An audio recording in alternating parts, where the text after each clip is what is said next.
Good evening. A very warm welcome to all our viewers and the honorable dignitaries present with us this evening. We are back again with the third episode of GCTC Yuva Manthan, where we will get to hear the voice of another youth from the region of Jammu and Kashmir. Well, I'm sure that our associates will agree that the backing team of our organization has never failed to surprise us with the initiatives like the GCTC Manthan, which ran successfully for the last 2 months now, and with the inception of this new series. As a non-profit international think tank, we have always remained committed to in-depth research and analysis. Despite the challenges and hardships encountered due to the unprecedented crisis which has manifested itself in various sectors, we have been successful in nurturing our wisdom and broadening our horizons by delving into various issues and finding the way forward. Without taking any longer, let me now introduce the panelists for the evening. Ms. Shweta Chaki, who is pursuing her Masters in International Relations from Pondicherry Central University. Mr. Kunal Agarwal, who is currently pursuing his BTech in Electronics and Communication. And I am Mayuri Paul, doing my bachelor's in International Relations from Amity University. My fellow colleagues and I are the research coordinators and the youth ambassadors of GCTC.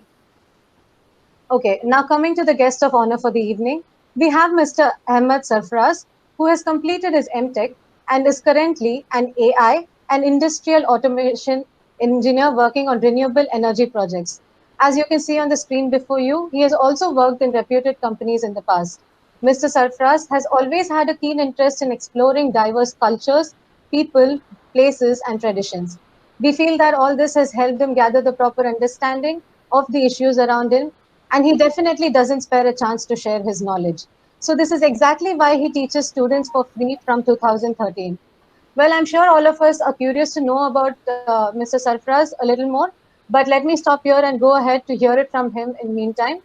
My fellow teammates and I are delighted to have you with us this evening, sir. Warm welcome to you. I would now hand over the panel to Kunal and Mayuri for the interaction session. So, sir, to begin with, could you tell us about your childhood in the valley and walk us through your journey as a youth? Um, Hello everyone. So my childhood was most of traveling. I used to spend some time in Jammu, the summer capital of the Jammu Kashmir, and then some time in Srinagar, which is the winter capital of Jammu Kashmir. And apart from that, I moved a lot of places in Jammu Kashmir, including Doda, Bhadrawa, Kishtwar, or Poonch and Rajouri districts as well, when they were both single district. Today they are two separate districts, Poonch and Rajouri. Earlier it was just a single district, which was Poonch and Rajouri, and then I spent some time in Akhnur, spent some time at the border at Khod because my father was an assistant engineer working for PHE department for the state of J&K. Now he is retired and we are all settled down again in my hometown in Jammu Kashmir, in the summer capital of Jammu, that is Jammu city. Thank you, sir, for giving us a glimpse of the events of your past. It has helped us know you better. So, Mr. Sarfaraz, we have often heard about the societal ills like domestic violence and discrimination against women. We are curious to know about this journey of yours. If you could shed some light on the same.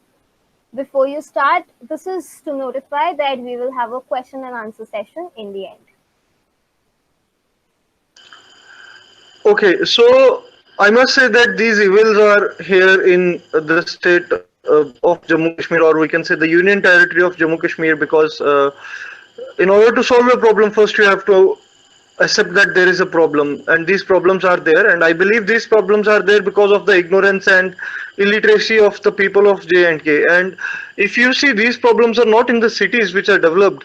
Like, you won't see any kind of such events in Jammu city or Srinagar or Sopore, or maybe you can say Udhampur city, which is lot well developed as compared to Bishna or Basantgarh towns or villages, which are very far away from the mainland of the Jammu Kashmir state.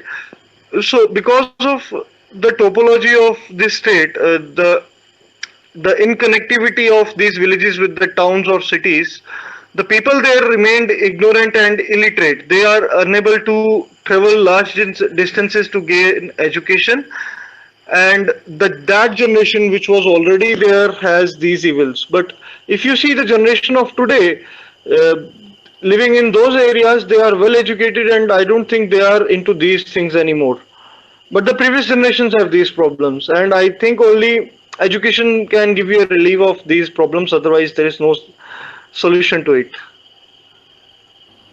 Exactly, sir. That was very enlightening and an eye opener and sabotaging the myths. The previous generation couldn't had such exposure to outside world, so maybe that's the reason why I'm conservative. Now that brings me to a question.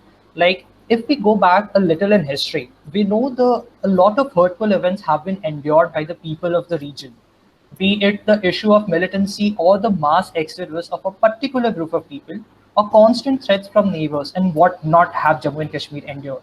Now, this has somewhere led to a religious divide of people of the Union territory. But do you think that these have had an effect on the status of harmony that exists between the diverse group of youth in the region and the commitment for a change for better? Okay, so everything started when Maharaja Hari Singh bought this state from British Army, and then in 1947 the first exodus of Muslims took place in the state of Jammu Kashmir, and then in 1962, then 1974, and in 1991 the exodus of Kashmiri Pandits took place in the state of J&K. So I must say that these are very unfortunate events that are happened in the history, and I pray to God that such kind of events will never ever be repeated in any part of the country or any part of the world. But in order, this has created a shift, which you are correctly in saying that there is a religious shift in the people of Jammu as compared to the people of Kashmir. See, after the exodus of Kashmiri Pandits, the majority of population which was left in Kashmir is Muslim population, and after the massacre of Muslims in Jammu province after 1947, the majority of population was other religions which are not Muslims, like Hindus and Sikhs. And this has created some sort of gap between the religious bridge that were connecting both of these religions. And frankly speaking, in my opinion, today's generation has come up with an idea of coexisting with each other. They have forbidden the idea or overthrown the idea of living separately, and everyone wants to return to their homes. And I pray that they should be successful, and whatsoever help we can do, we should do for them to return to their homes. Apart from that, there was, see, the religious harmony is always affected if anything happens in any part of world, especially in the state of J&K, because Jammu province is majoritarily non-Muslim and Kashmir province is majoritarily Muslims. But there are people who are still maintaining this harmony, and they are not allowing anyone to disrupt this harmony. So I strongly believe that within the next 10 or 15 years, this communal harmony disturbances will go off, and the things will be pacified and get smooth. A lot of issues are related with it, because see, these are from our ancestors, that some think that okay, the other religion will get more jobs, some think the other religion will get more business or balance of life.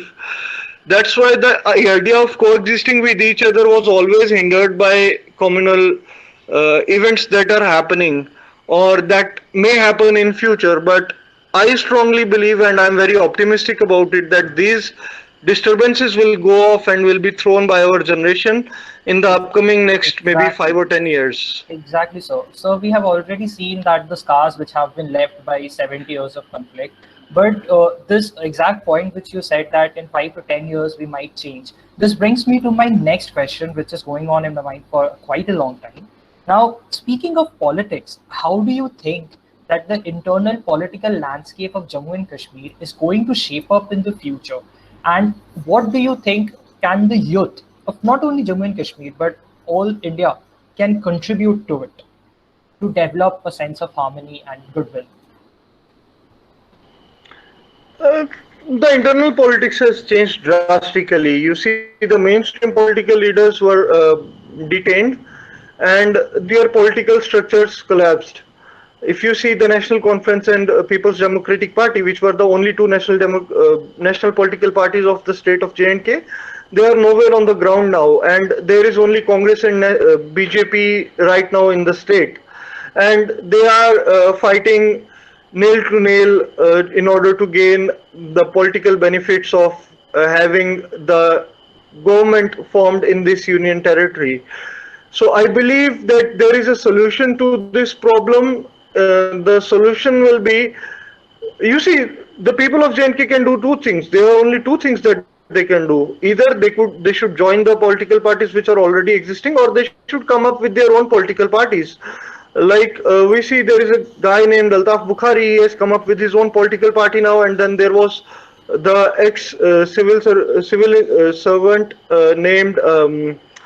The guy who took the first rank in IAS, and then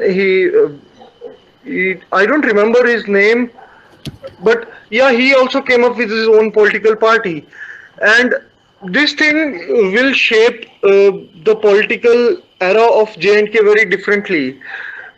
The pre-existing political parties, yes, they are giants, they are the dinosaurs of this union territory, they will stay here, but they will definitely get a great amount of competition from the new ones which are arising, and people have to accept this change. People have to go with the flow along with this change, because they can't just stay with their ancestors anymore. They can't stay with the old outdated parties anymore. The issues that were those parties were bringing earlier, they are demolished right now. There are no such issues anymore. This state has turned into a union territory. You cannot say that we'll bring the statehood of this state, this union territory back, because it's already a union territory now. It's not a game of chess. It's the game of lives of millions of people who are living in this state. So people have to accept this change. People have to bring up with their own political parties or own political ideas, and people have to go forward and look for the better future instead of going into the archives of history and argument on what has happened earlier and what has not to be happened. This is what I believe strongly should happen. Yes, sir, that was quite enlightening. But, sir, you mentioned about new political parties coming up. Don't you think that they'll have an effect on the youth? And how do you see the new political parties coming up? And secondly, sir, with regards to the same question, I'd like to see that after the reorganization of the state, we have seen that issue of Ladakh is often highlighted by a few sections of societies, which really wasn't the case before. So, do you think that this is linked to gain political leverage in the state? And do you think that it's viable for a youth, like for example, you to develop a new party and then come up and fight elections? So your question has three different parts. The first part is it really viable that to come up with new political parties? Is it really practical? Yes, it is absolutely practical. BJP came up with a new political agenda, new party about 35 years back. Then the National Congress or Indian National Congress started the party like that, and we see Aam Aadmi Party started like that. Every political party has to start at some point of time, and every political party starts with the issues that are being faced by the people who are living in those areas. I mean, Congress party was not a national party. It was the Congress national party was something different. The Congress we see today is something different. The BJP which was started was something different, and the BJP that we see is totally different from what is it right now. Same So, is the but case with National Congress, and same is the case with PDP and every other party. So every political party has to start, and like JKLF or Jammu Kashmir People's Party, JKPP, these are few political parties which are coming into my mind that are growing right now, and people are accepting this change. A lot of people have joined these political parties on ground. They are working on ground. They are trying to uplift the areas and the people they are living in or living among. And the second part of your question, the issue of Ladakh. Okay, so when J&K was the complete state, the Ladakh also was included in Jammu Kashmir. Whenever I say J&K as a state, Ladakh is included into J&K earlier.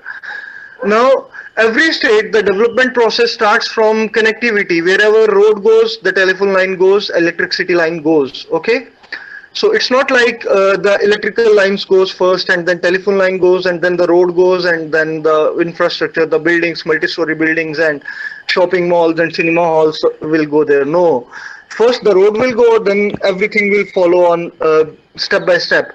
And as far as the issue of Ladakh is concerned, the Ladakh was the topmost or northernmost part of J&K, and it was very hard to be connected. So when J&K was a complete state including Ladakh, the central government at that point of time was trying to make development changes in the whole state, and they started with Jammu. They started with Pathankot, they started with Lakhanpur, then Samba, then Kathua, and then Jammu, and that's how they go on, and they went further to Kashmir, Anantnag, Srinagar, Baramulla, every other part. And they were about to reach Ladakh now. But as soon as they reached Ladakh, the state is converted into two union territories, and Ladakh is now a different entity. Ladakh is not included in Jammu Kashmir now. That is why we are listening the word Ladakh very separately these days. This is what I believe. I don't think that the Ladakh was suppressed earlier.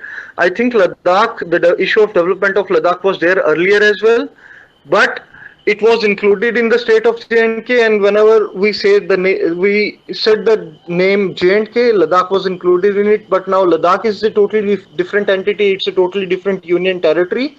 That is why we are listening to the word Ladakh very separately now. Thank you, sir. It was pretty Welcome. insightful. Well, as you might know, that Jammu and Kashmir is home to a lot of sensitive issues, be it inter or intrastate politics, or even campus politics in universities for that matter. Given that you are a youth representative of Jammu and Kashmir, do you think there's an actual effort to solving these issues that the people face, or are these issues being manipulated for personal gains? Let me be very clear with campus politics. See, when I was in 12th standard, I studied in Multilateral Boys Higher Secondary School, Udhampur. That's the higher secondary school, government higher secondary school in Udhampur. Apart from that, I have seen government colleges, the Udhampur Government College and Jammu University as well, and MBS College of Jammu as well. So my understanding of campus politics is it gives you a platform to enter into the mainstream politics of the state or the country. If you are studying in JNU and you somehow become the president of student union in JNU, you will ultimately be looked as a future leader of some political party. And the same thing applies here in J&K as well. But we have seen it in the past, and we are seeing it again and again that the campus politics is not what it is supposed to be. The people who are being selected as the president or the chief of any political party or any political front in the campuses, they are just trying to uplift themselves instead of bringing out the issues that the school, college, or the institute is facing. Apart from that, they are more into getting into the mainstream politics instead of having. See, let me be very honest with you. If I become the president of a college, what should be my duties? My duties should be uplift the infrastructure of the college, bring out the issues that are being faced by the students of college to the college administration or to the local MLA or MLC, or bring out the issues that are being faced by the college, like the issue of electricity or the issue of water, to the administration or to the deputy commissioner or deputy district magistrate. This is what my role is supposed to be if I somehow be selected as a president of a college. This is what campus politics is. But you know what I will do as soon as I become the president in a college? I will first go to the MLA of the ruling party and I'll ask him for a ticket in the next elections. This is what I'll do. And this is what everybody do in this state. I don't think the issues that are supposed to be solved by those campus political leaders are solved anymore. There was a time when these issues were real, these issues were solved, but not now. I don't think this is working in the way it is supposed to work anymore. All right, sir. Now we have an almost clear picture of the political spectrum. This naturally leads us to our next question concerning the socio-economic aspects. Usually the first and foremost thing which comes to a person's mind is the unavailability of internet in the region. Could you inform us of the impact it has on the development process and overall as well? Moreover, could you share what are the right measures that should be taken by the government in this situation? You bring up a very sensitive issue that the people of J&K are facing right now, and I love to talk on it. See, the issue of internet is very clumsy, I guess.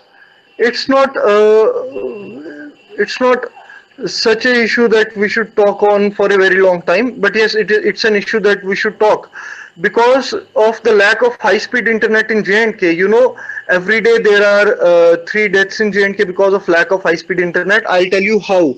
Many of people have questioned me this thing, how you are claiming that there are deaths just because of lack of internet. See, there are doctors in medical colleges and medical institutes or hospitals, and those doctors need the flow of information to be at a very high speed in order to save a critical patient who is lying on the bed in an ICU. And in a state where there is no high speed internet, the patients are dying just because the information is not forwarded to the place it has to be. The things that can be informed on high speed internet to the place to bring the medical things in order to save his life is not there. And people say that, what would have been happened if we don't have internet? Yes, people were dying at that time also. The same thing is happening now. We don't have high speed internet anymore. Apart from that, the students who are studying for civil services or other competition exams, or who are studying for skill development as well, they are also facing a lot of issues just because of lack of high speed internet.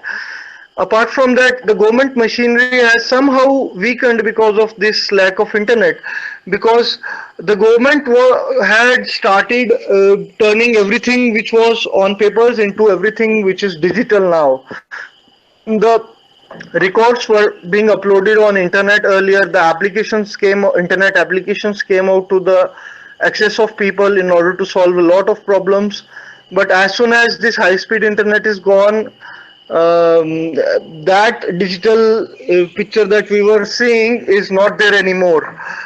Now, what can we do in such a scenario where we don't have high speed internet and we need this high speed internet? Because see, Brazil has a fundamental law for high speed internet, and the people there are more aware as compared to the people here in J&K. What we can do is either we can go for LAN connections or Wi-Fi connections at our homes, or we can go somewhere who has high speed internet. These are the only 2 options with us. But there is a question. The question is that who will pay for the expenses of going to a place which has high speed internet, or who will pay for the expense of having a Wi-Fi connection at my home? So I don't think if it is possible or not, but if the government wants, it can ask the telephone companies or the mobile services companies that, okay, you are not running 4G services anymore, you are not running high speed internet anymore, so don't charge for high speed internet to people, and charge for the 2G service which you are providing to the people of J&K, so that the people of J&K can save that money and they can go for Wi-Fi connections from you or from any other ISP, internet service providers.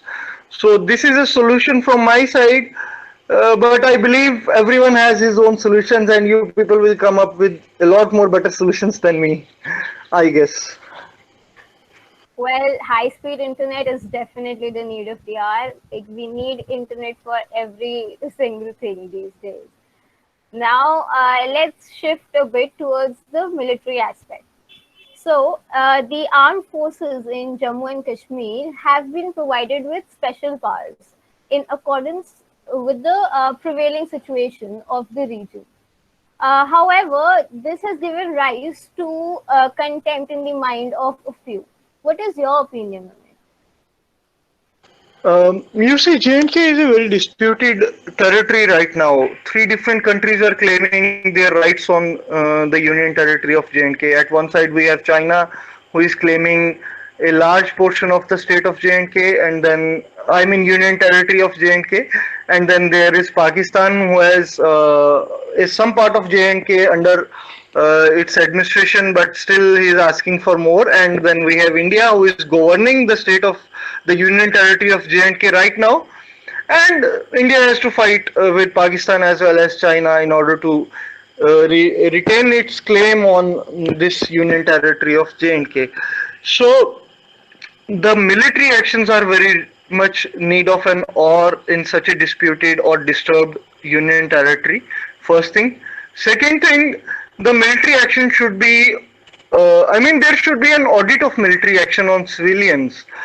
I mean, see, I'm happy to see my military, Indian Army in my state to help our people in order to resolve the problem of terrorism or resolve the problem of China as well as Pakistan. But at the same point of time, if there is a conflict between the civilians and the army, and we have seen a lot of videos where army people are using fires on the local people of J&K. That is something which is not acceptable by the people of J&K. It doesn't matter if this guy is from Srinagar or if the guy is from Jammu, if the guy is from Delhi. Since you are considering J&K as your own part, so the people of J&K will also be your own part. And see, conflict of opinions is there. I don't deny that, but I strongly believe that the army should remain in the state of J&K because it's a very disturbed zone right now. Three countries are about to have a war to claim the land, but at the same point of time, the powers that are given to army should be washed or should be audited by someone, and there should be an authority or there should be an answer to the abuse of powers by the army in maybe civil court or army court. It doesn't matter, but the army should be answerable to the abuse if they are doing. If they are not doing, it's absolutely fine. See, as I said, J&K is going to be a very disturbed part in the later years because of these three countries colliding with each other. So we need army here in order to save this land. But I think the army should keep in mind that the powers should not be abused. They should be used instead of abused. So, is this something which percolates among the three generations of people who are resident there? Or is it something that is a continuation of some kind of propaganda? You see, the generation that you are talking about has gone now. Very few people are left from that generation. There is a new generation in J&K right now, and this generation do not want any kind of propaganda or any kind of historical events to be brought up. This generation wants peace.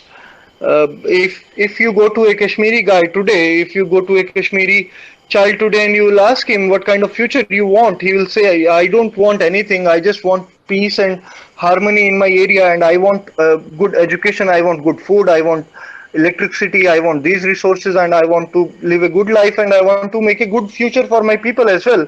And the same thing goes for a guy from Jammu as well today. Previously, the things were different. The events were different. Uh, After 1947 till 1990 or maybe 2000, the things were totally different in J&K. But after 2000, the things are totally different in J&K now. And I mean, this generation has nothing to do with the previous generation anymore. The concept of Azadi that the previous generation was asking for has weakened and is almost gone now. You won't find anyone asking for Azadi from Kashmir anymore. Okay. So I think the generation today in J&K right now is looking forward to a future which has less or no conflicts, which has a very bright future for their children as well. So you mentioned about China and Pakistan, which are active in the region of Jammu and Kashmir as well as Ladakh. Now, I have a question related to that. Now, in the recent times and also in the past 70 years, the threats from China and Pakistan's nexus has worsened. And over the last few years, after the abrogation of Article 370, it has been even worse. Now, I just wanted to ask a strategic question to you. It's centered around CPEC, and we all know that Indian security has strategic thinkers have security concerns. That what do you think is the level of awareness among youth of Jammu and Kashmir about that CPEC? And do you feel that CPEC might be an attempt by China to get involved in the bilateral issue between India and Pakistan? Okay, I'll divide your question in five different parts to be very clear. The first thing is CPAC. The second thing is awareness of the people of J&K. The third thing is China whether wants to involve itself in the bilateral issue of India and Pakistan over Kashmir.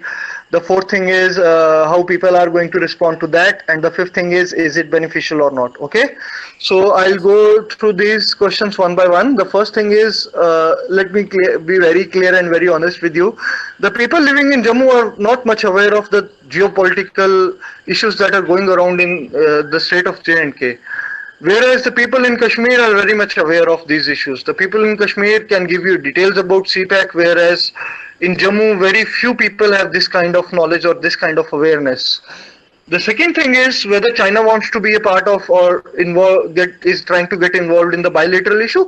It has already involved. It doesn't have to officially announce that I am going to I just need a piece of J&K. It has already involved itself. China has already started campaigns and already started programs in order to involve itself truly in the full form in the issue of J&K. This is not a bilateral issue anymore. As I told you earlier in my answer that three countries are about to collide for a piece of land in near future.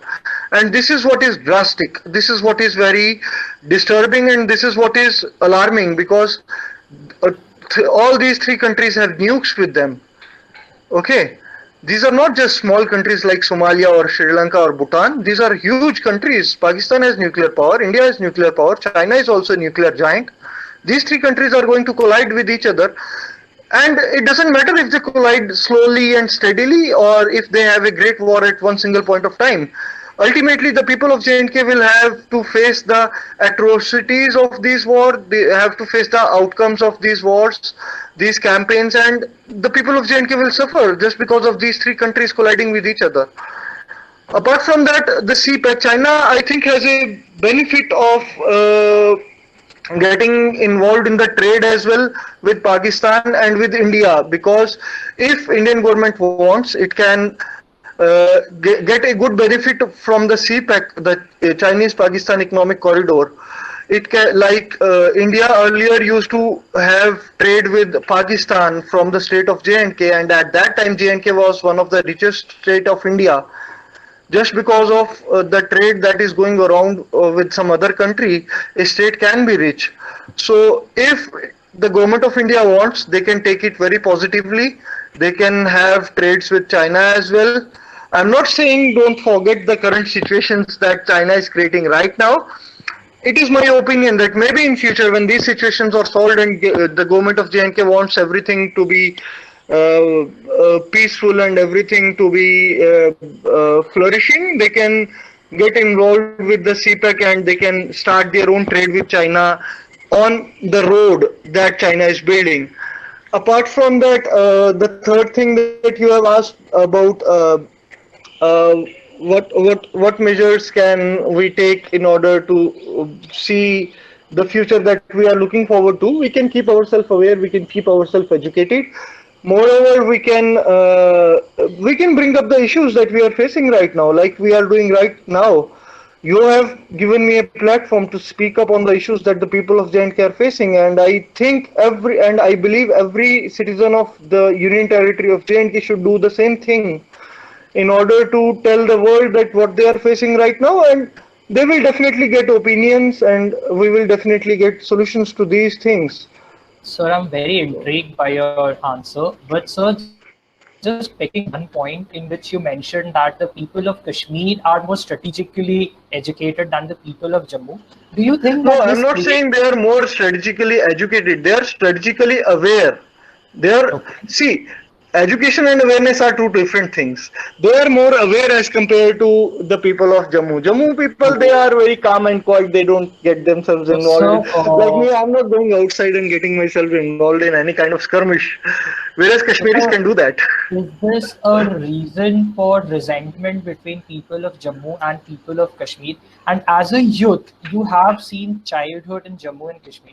Do you think that this endless conflict between maybe non-state actors and the Indian government is somehow affects the psychology of a child's physique? And do you think that it shapes him in the future so that they might go on to wrong paths? Yes, this is one of the reasons that why there are some youth who are going on the wrong path. This is definitely one of the reasons that they get hurt psychologically so much that they decide, okay, enough is enough. We have seen in the past that there are people who have done PhDs, who are lecturers, who, who are government employees, who are highly educated people, but still they join some kind of organizations which are not good for the country. And the reason why they did so was because they were mentally tortured so much. That is beyond our imagination. The second thing is this conflict will have a long time lasting effect on the people of J&K. The third thing is this is not a never ending thing. It will end very soon, maybe in the next 10 or 20 years. I don't think it will take 20 years. I think it will take 10 or 12 more years and this issue will be resolved. Either J&K will belong to India alone, the whole of J&K, or it will be bifurcated or trifurcated in three different parts, and each part will go to each country who is trying to claim part on the land of J&K. So the issue will be resolved, and it will have a long time lasting effect on the people who are living in the areas which are affected by the conflict right now. Apart from that, it was the previous generation who took up the guns to fight against these issues. But if you see the generation today, they picked up pens instead of guns, and that's a very huge change and a very positive change that we can see.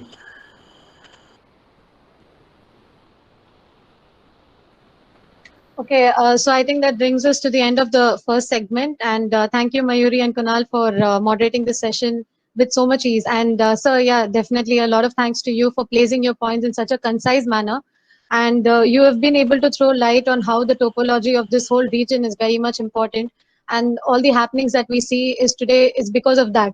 And how you've also thrown light on how the government might fail in its plan of having a digital agenda when there is not going to be a proper connectivity. So that is kind of an issue that we are facing. But now again, moving ahead, as you had rightly pointed out, sir, to solve a problem, first we need to accept it and address it. But when we do this, we also have a lot of other opinions which will come and contradict us. So one such is, it's the, I mean, like I see a lot of questions in the chat box. So I think we can go ahead and we can start taking up the questions from the audience. And this definitely, so let me tell you, it's one of the most awaited session during all these webinars. So yeah. So the first Yeah, question, thank you sir. very much. I can see the questions in the chat. Yeah. Yes, sir. Yeah. So the first question: what does the speaker feel about the abrogation of Article 370? Has it been a boon or bane for the people of Jammu and Kashmir? So, sir, I've actually been hearing a lot of other questions on the similar line. So, could you just shed some light Uh, on this whole thing, sir? Yeah, before that, let me thank Mr. Rahul Banerjee for correcting me, because I somewhere said that the National Conference and PDP are regional parties, but practically they were national parties of the state of J&K, which were turned into regional parties as soon as J&K became an integral part of India. So now we can use the term regional parties for these two parties. Earlier they were the national parties. Thank you, Rahul Banerjee, for correcting me. Now coming to the question that Saisha Singh has asked, what does the speaker feel about abrogation of Article 370? Okay, Article 370 was a very go into any state. I'm not just asking you about or telling you about the state of J&K. Please listen to me very carefully what I'm saying. There is Article 371, and there are further articles in for Manipur, for Nagaland, for Assam, and the Seven Sisters in the northern eastern part. There is Article 371 in Himachal as well. You see, Article 371 in Himachal allows Himachalis to go to Punjab and apply for government job and do government jobs there, whereas it is not allowing Punjabis to come to Himachal and apply for the government jobs. And apart from that, it is also not allowing anyone outside Himachal to come into Himachal and buy land there for residential purposes. The same thing was with the Article 370 in J&K as well. So it was good because the people of J&K were reserved, and only the people of J&K will get the benefit of the state government jobs in J&K, and the residential land was also for the people of J&K earlier. Now Article 370 has gone. These two things are gone. These two benefits have gone. But Article 370 has also opened a way for the people who are outside J&K to come inside J&K and develop themselves, stand infrastructures, open up companies, have some privatization or private industry in J&K. So it has both pros and cons, I have told you. So I think if you have any further questions regarding this, you can ask me, or you can point out me once again that okay, this is not the thing you told me, and this is the thing So, that you well, told me. I can. So yeah, I can assure you one thing, sir. The research team that we have, they are very much vibrant, and they are not going to just, they will definitely come up with more ideas regarding that. But Sure, yeah, sure, so sure, going sure, ahead, sir. sure. So there is this. See, I won't try myself to be politically correct. I will say whatever is there on the ground. Don't Yes, worry. yes, that's exactly what we aim at, sir. So, okay, sir, moving on. Okay. So there's a question asking, is the responsibility of solving all the issues in JNK exclusive to the people and regional parties of JNK along with the central government, or can we as non-Kashmiris contribute to peace, stability and development to India? If so, how can we help? Okay.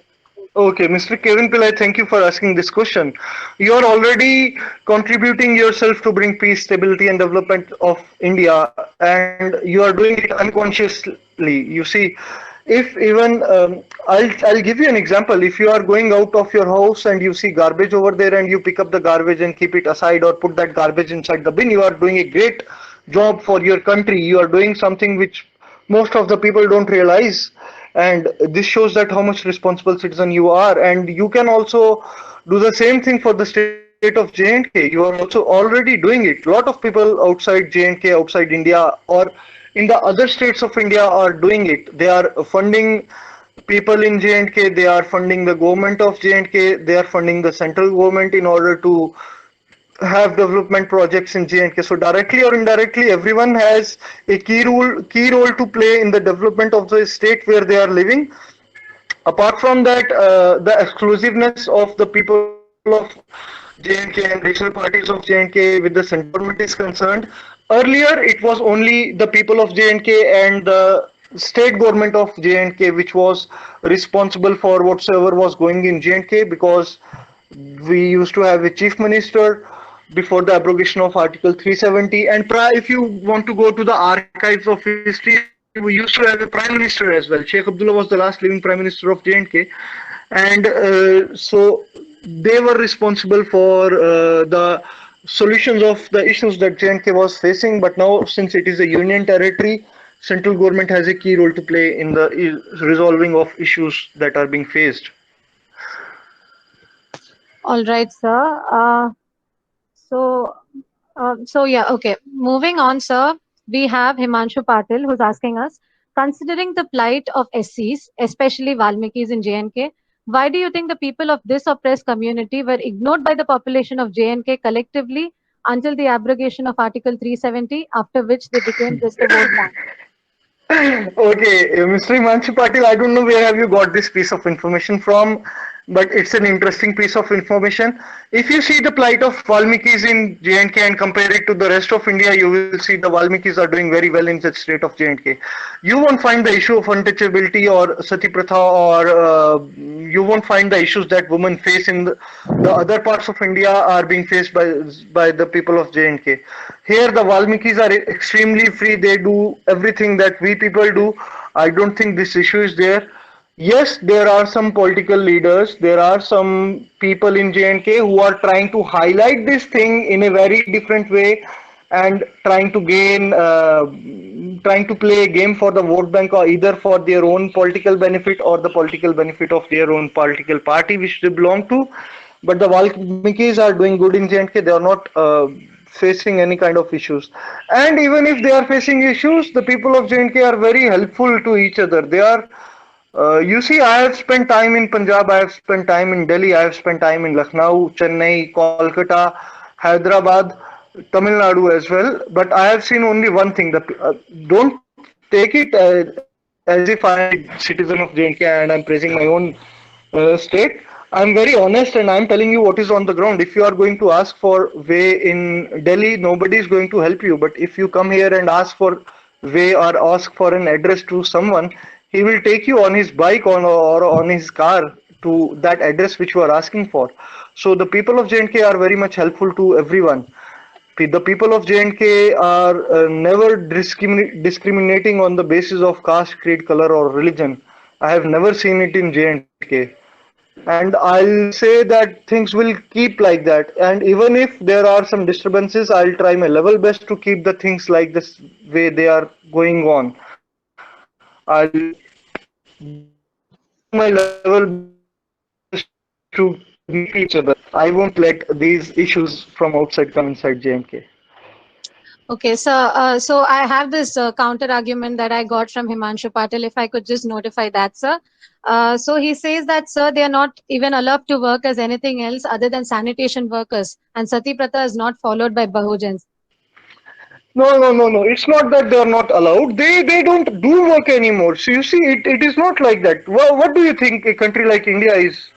What do you think about it? If a strong country or a strong state like India or Delhi or Chandigarh or Punjab or Haryana is, you see, I'll give you an example. There is a sanitary worker who is working in our street in Ustad Mohalla, Jammu, and now we see his child is the Tahsildar of a Tahsil in J&K. Okay, so it depends whether he wants to uplift himself or not, and in order to uplift himself, he has to move his hands and legs. We are not going to help. See, nobody is going to help someone who is just sitting and who is crying that, okay, this thing has happened to me or this thing has happened to me. He has to first help himself and then he has to raise. It's not like that the Valmikis are only allowed to do the sanitation work. Valmikis do some other works as well. They are Valmiki schools in J&K. They are Valmiki ashrams in J&K. There are principals who are Valmikis. You know, there are principals. There are schools who are run by private schools which are run by Valmikis, and general people are people from other castes like SC, ST, or OBC, or general category people are studying in those schools. I have plenty of examples of those schools. Those schools are run in Kishtwar, those schools are run in even Jammu city as well. So I'll completely deny that Valmikis are mistreated in J&K. Valmikis are mistreated in lot of parts, but not in J&K. All right, sir. So maybe after the session, you can have a candid talk with Himanshu, and we can clear this out. But yes, Okay. okay, yeah. So that was quite an insight on the on the social aspect that we have been seeing. But now again, going on the political side a little more. So there's a question which says, why is there no genocide after the removal of Article 370 from Kashmir, as predicted by Mehbooba Mufti and Farooq It is Abdullah not in the like old there is no days? genocide. Okay, I'll be very clear about it. So you see, I don't know how do you think the genocide word is, or how do you think the things were in J&K? You see, there was no genocide or there was no exodus after 1991. Okay, the things were very peaceful after 1991. Yes, some situations which arise. I am very this situation. This I'll tell you a story of a real situation that arose in J&K in 2008 2009. That is called Amarnath Yatra agitation, and that agitation was something different, and it was portrayed to the people of J&K in a very different manner. You see, there was a rumor that the land of Amarnath is being sold to some other guy or some outsider, but it was a rumor, and that rumor caused the people of J&K to go for an agitation for more than 2 months. And within those 2 months, the people of Kashmir suffered a lot, the people of Jammu suffered a lot, the people of this whole state suffered a lot. And after the dust settled down, things were clear and everything went on to normal once again. And the genocide word that you are using, I don't think there is any other genocide in J&K after 1991. There were three genocides in J&K. The first one was in 1947. That was the genocide of more than 8 lakh Muslims in the Jammu province of J&K. And then in 1962-64, that was again the genocide of Muslims in the Jammu province. A huge population of Muslims were killed, and in 1991 the same thing happened to the Kashmiri Pandits living in Kashmir. So after that there is no genocide. It is not related to Article 370. It was never related to Article 370. It was a very different thing. You need to understand and you need to learn a lot of history in order to go to the deep roots of these genocides, which have unfortunately happened in my land where I am staying. But today, the generation which is arising, or the children who are being born today and brought up today, whether they are from Kashmir, Kishtwar, Punch, Rajouri, Jammu, or any other part of J&K, they don't want any such thing. Uh, I mean, apologize for whatsoever happened in the history, and they never wanted to these things to be repeated once again. All right, sir. So on the same lines, well, to my understanding, that question kind of backs up the government's, their stance of Article 370.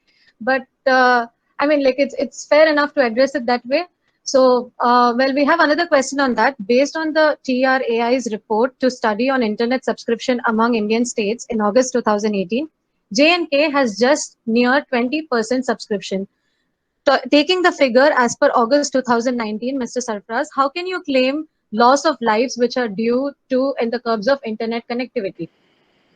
Yes, that's a very valid question. I was about to explain this answer to you, because every time I give this kind of argument to someone, they say, how can you claim or how can you connect the lives of people to the curbing of internet connectivity? You see, the medical facilities in J&K were very much better as compared to some other parts in the country. I'm not saying it were extremely better. It is not like the medical facilities of Italy or America. Yes, but the medical facilities in J&K are very better as compared to other parts of the country. Now, these medical facilities are very much dependent on the flow of information, and the flow of information was very much dependent on the high-speed internet that these medical facilities were given prior to the curbing of internet. Now, when internet is scrubbed, the high speed internet is scrubbed, we see the doctors asking for high speed internet, and they are saying we need to download a manual in order to give the instructions to the patients who are suffering from this COVID-19. Prior to that, we have seen doctors asking for high speed internet in order to get the information to their contacts outside the country in order to get medical advice for the patients who are living on critical conditions right now. And there are many more examples in this state. I am not having the report handy right now, because I was not expecting such kind of the questions that, I mean, I was not expecting that I should have a report right now. But if you can contact me after this session, I can give you a report of how many deaths are there and what are the reasons of those deaths. It is just that the information has not reached the place it is supposed to be on the right time the patient has died. And it is not only J&K who is facing such kind of issue.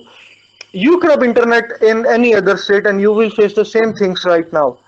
I can guarantee you, if you corrupt the internet, you see, you know what happened during the anti-CAA protest in Delhi? I was there in the month of January. The area of Shaheen Bagh, Zakir Nagar, New Friends Colony, and Julana, Sarai Julana, and there were some other areas as well which fall in the same range of an ISP, Internet Service Provider. And in order to curb that protest which was going on, they just stopped the internet services, in the month of January. And as soon as they stopped the internet, the Holy Family Hospital faced 5 different deaths because the information they were about to send to AIMS was not sent on at right time or right pace of speed. And after they faced 5 deaths, they again went to the internet service providers and they requested them to please go to the government and tell them, please uh, don't please redo the things, please bring the internet back. So within 3 hours, they have to restart the internet services in that area.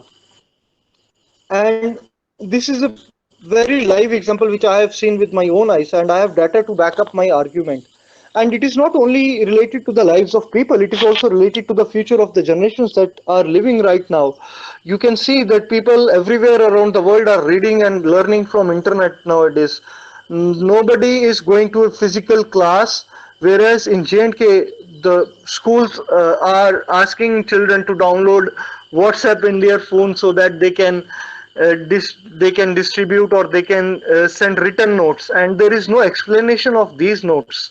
There are no live classes going on in J&K as of now to an extent which are going in the other parts of India, just because the internet in J&K is 2D and the internet in other parts of India is 4G.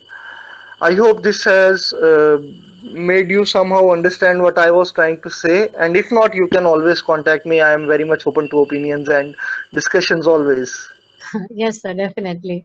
Okay, sir. So, right from your talks in the beginning, what I can understand is you have always been, championing for the cause of education and how people should be aware, and that definitely does come with education. So, here we have another question on the same line, which says, what measures do you believe the J&K administration could implement to increase skill development and access to education in the region?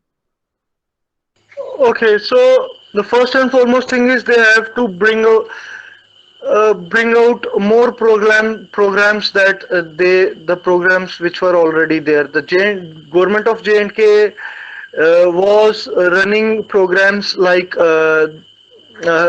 tuition or coaching classes for students who were trying to appear in competitive exams earlier.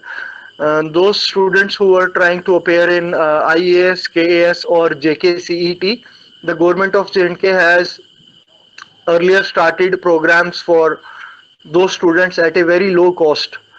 Now, the the steps that it can also take is they can pace up those programs. They can have small units everywhere in each district or in each tehsil. This way they can increase the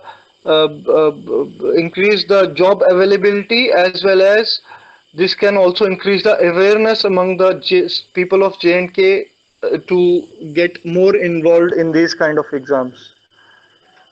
I guess these are the only practical answers that I can give. Otherwise, there are a lot of answers which can be given to these questions, but I don't think those answers can work on ground. Hmm. All right, sir. So there has been one contradiction with the statement that you said that maybe people of Jammu are not that aware. So we I have, can see that. Mr. Govind Singh, okay, I'm very thankful to you for this for this question I was reading while answering. Respect.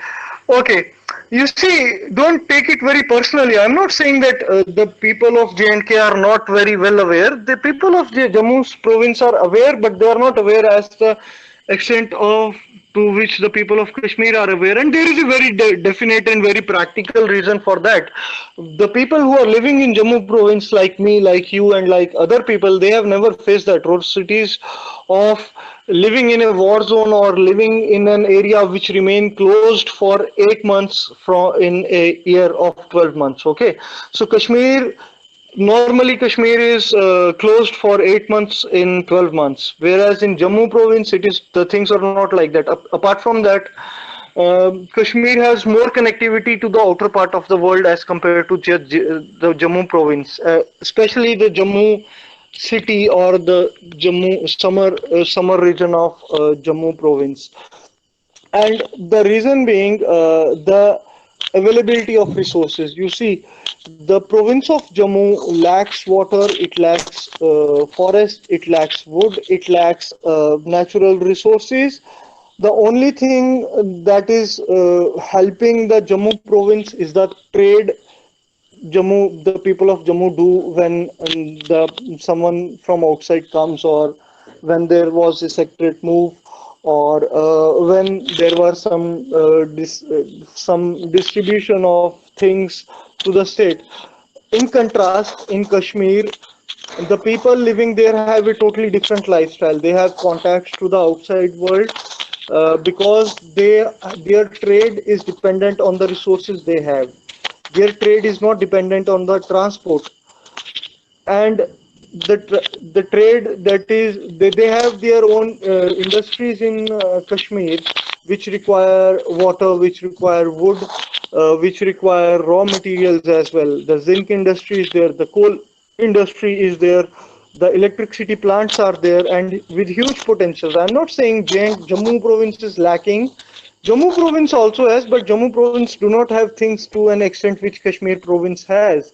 Apart from that, if you see the the percentage of people who have completed PhDs is very different in both of these provinces. You can see that 69% of the annual students who are coming out of college in Kashmir are coming out with a PhD degree, whereas only 29% of the people in J&K who are coming out of college has PhD degrees.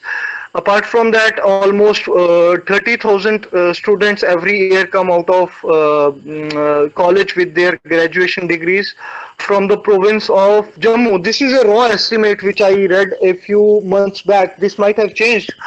And if you go to Kashmir and if you compare that this data with Kashmir, they don't come out with graduation degrees, but they come out with post-graduation degrees normally, and the number is double to the number that is in Jammu province. So 60,000 children every month, every year come out with graduation, post-graduation degrees, and in Jammu province, 30,000 students come out with graduation, post-graduation degrees. Where and 69% of Kashmiri students have PhDs, whereas only 29% of Kashmiri students who are living in Jammu have PhD degrees. So there will be definitely a shift of awareness about the issues that we both provinces are facing, and a shift of awareness for the outer world is definitely there. You cannot deny that.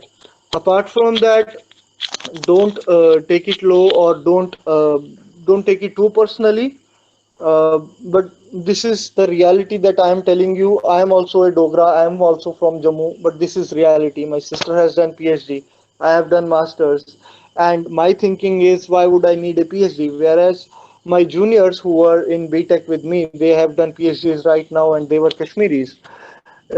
My college was Baba Ghulam Shah Bacha University, and out of 2,000 students in my batch of 2009, in 2013, uh, uh, 1,600 students were Kashmiris who graduated, and 400 students were from Jammu province. And Okay. 400 also included the students from Punch and Rajouri, which were local. So there is definitely a shift of awareness. Don't take it personally. It is the data which is still there. You can find out the data everywhere on the government resources.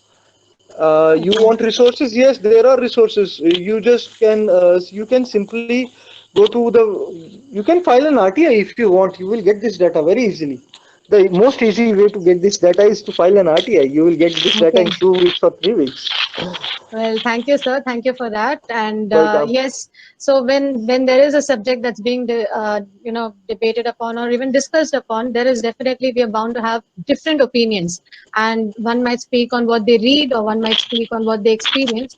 So again, so if there has been kind of an contradiction between your statements as well as Govind's, so I basically think that all of us are trying to understand the aspect. And thanks a lot for clearing that out. And yeah, Govind, we will get back to you on that maybe. So yeah, okay. So just one last thing.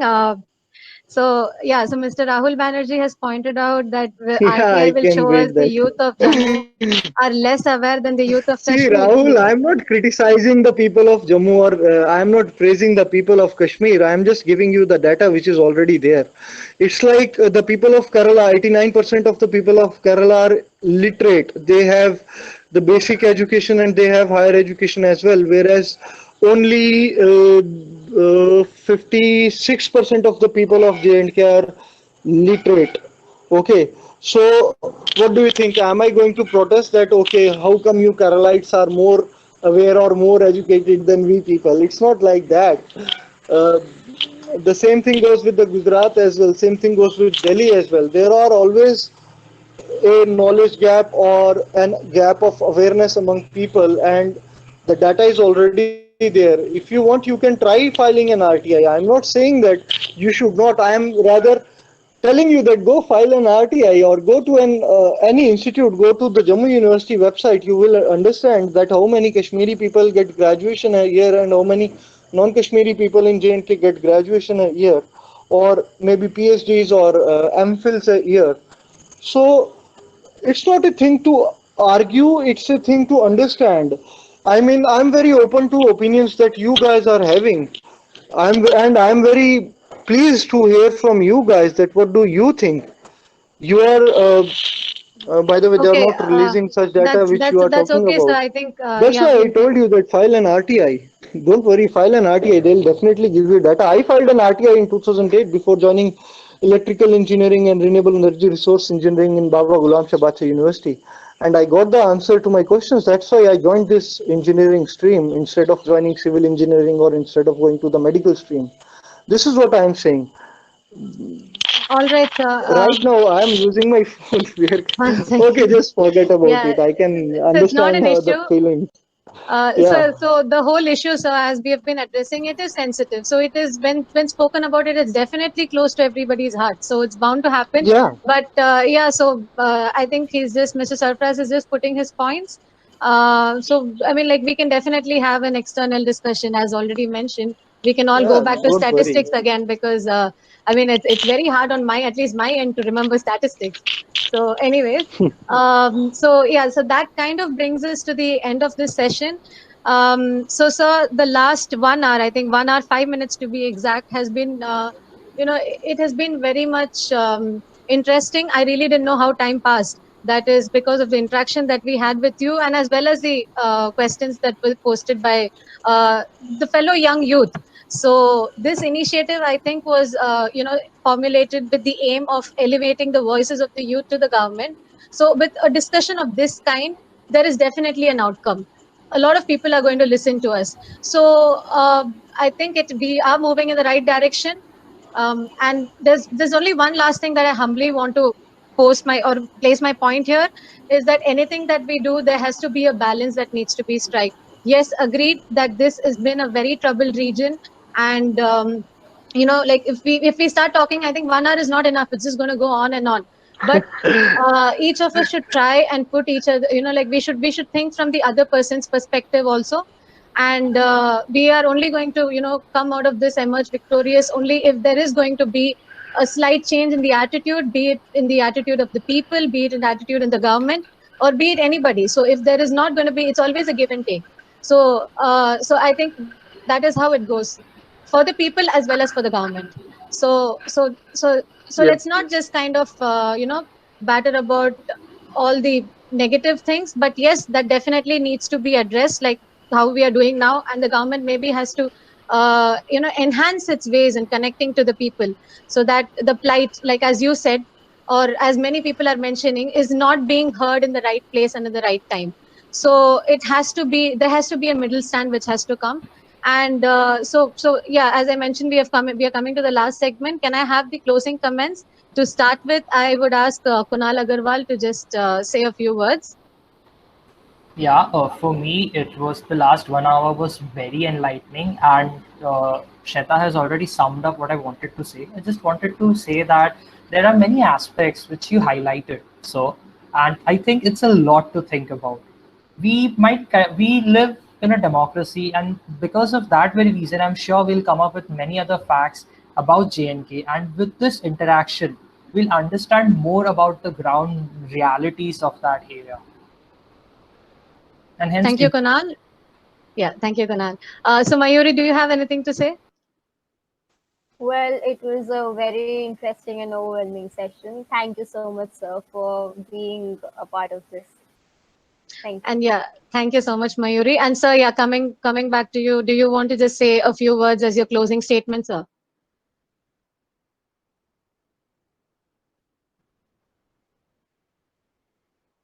Well, I think we have lost him. So he should be, he should be back in a minute or two. So meanwhile, just maybe, yeah, okay, so he's here. So I think the internet problem doesn't leave anybody, leave alone the people of Kashmir, or I mean, like even Jammu and everywhere. I mean, all of us are facing this. So, Mr. Sarfraz,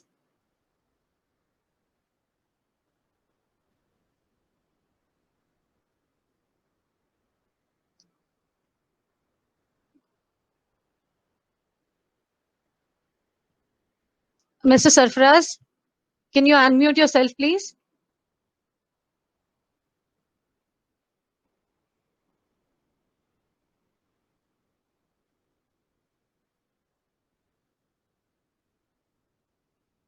Remark. So if you could just go ahead and tell us how your experience was with GCTC, sir. Okay, it was a good experience. I think you guys are doing a wonderful job. At least you are speaking up for sensitive issues that are required to be spoken up for. ये बहुत अच्छा है कि आप उन चीज़ों के बारे में बात कर रहे हो जिनके बारे में अभी तक किसी ने बात नहीं की, और ज़रूरी है ये चीज़. I am very happy to see that there is a bunch of people who are doing this thing, and you are those people who are doing this thing. I'm very thankful to you for giving me a platform as well as for raising the issues that we have talked about. All right, sir. Thank you so much, sir. That is really very much motivating for us. And we Thank you. believe that, in the consequent um, episodes that we are going to have, so this is going to continue for some time. And we really hope that we get to hear the voices of more youth, maybe who think like you, or Sure. maybe who think a little different from you. We never know. So that is one thing which maybe we'll have to wait and watch. So Okay. yes, sir.